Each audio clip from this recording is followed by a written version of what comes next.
Here's the story.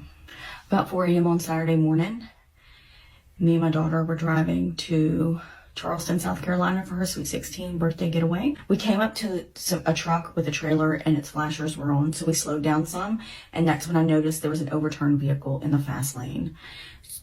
And it looked like it just happened. I pulled over, I put my flashers on, and I told my daughter to stay in the car, and I ran over. It was a van, and I ran over, and there were so many people in this van, and they were just trying to get out. And I asked if they'd called the cops, and they said, we're just trying to get out.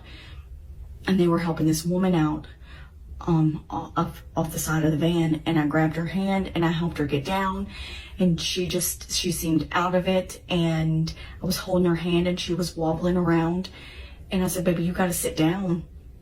And then the next thing I know, I flew and I fell down to the ground, and it felt like something not ran over me but brushed over me.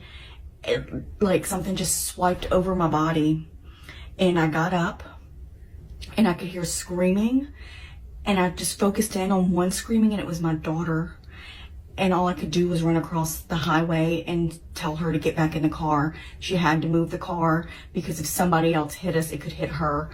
So she moved the car farther up the interstate, and I called 911, and they said they were on their way. And then all I could think to do was get to my daughter. And that's all I could do in that time. And when I was walking to my daughter, we're really running the best that I can do. I was in so much pain. My chest felt like an elephant was sitting on it. My legs were so hurt and sore. And I looked up, and there was an 18-wheeler there to cross the median into oncoming traffic, and I knew that's what hit me and ran over and brushed over me was the